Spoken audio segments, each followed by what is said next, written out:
I'm available 24/7 to help solve issues. Call me 3 a.m. on a Sunday morning, I don't care. A cross-pollination of Thomas Edison and Tony Stark, Elon Musk. Were you a little naive when you thought I can easily build an electric car and a rocket? I didn't think it would be easy. Like I said, I thought they would probably fail. But you know, like creating a company is almost like having a child. So it's sort of like, how do you say your child should not have food? So once you have the company, you have to feed it and nurse it and take care of it, even if it ruins you. Yeah.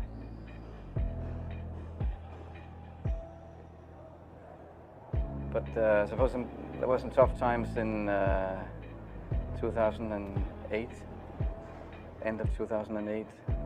How did you get through that period of crisis? Yeah. Can we just break for a second? Sure, of course. Yeah. You want to wait a little while? Yeah, I sure hope it was worth it. Sure hope it was worth it. It's everything. And I was borrowing money from friends to pay the rent. Well, I mean, Tesla really faced a severe threat of death due to the Model 3 production ramp.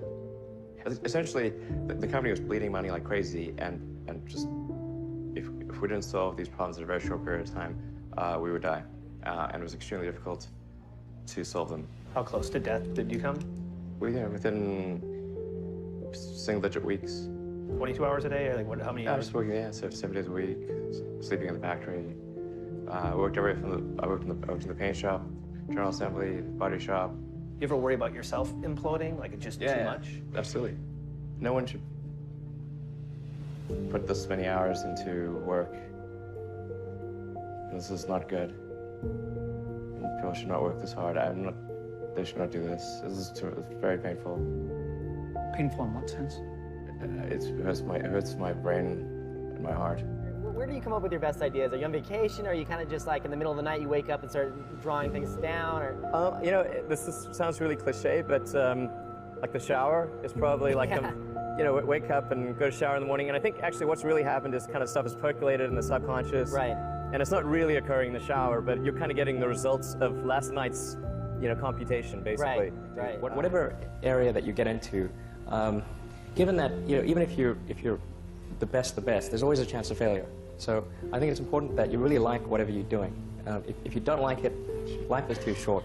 You know, I'd say, and also if you like what you're doing, you think about it even when you're not working. I mean, it'll just, it's something that your mind is drawn to, and if you don't like it, you just really can't make it work, I think.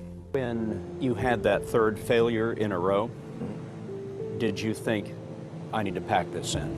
Never. Why not? I don't ever give up.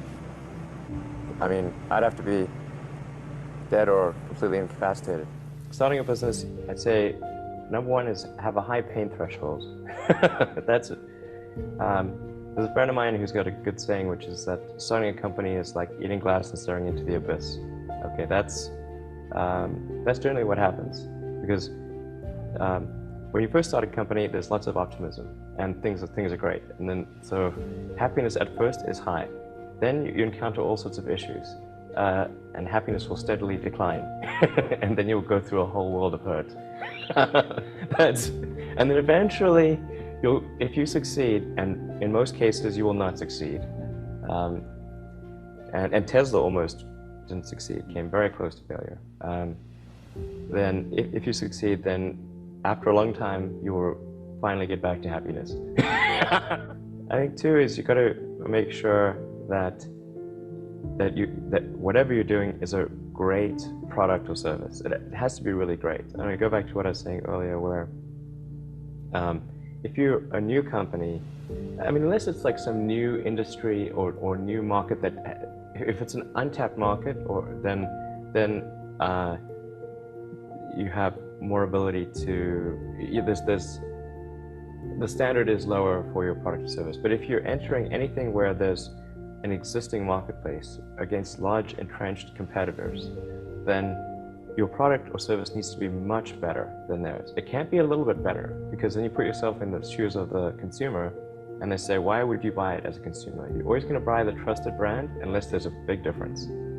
So a lot of times, you know, an entrepreneur will come up with something which is only slightly better. And it can't just be slightly better. It's got to be a lot better. Number 3, I'd say, is constantly seek criticism.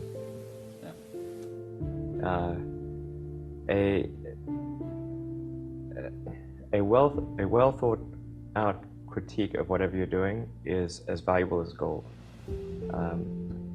And you should seek that from everyone you can, but particularly your friends.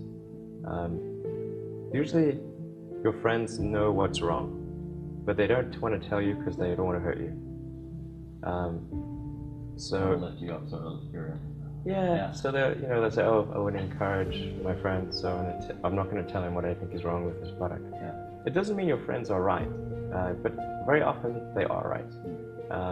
And you at least want to listen very carefully to what they say. And to everyone, if you're looking for, basically, you should take the approach that you're wrong. You know, that you, the entrepreneur, are wrong. Your goal is to be less wrong.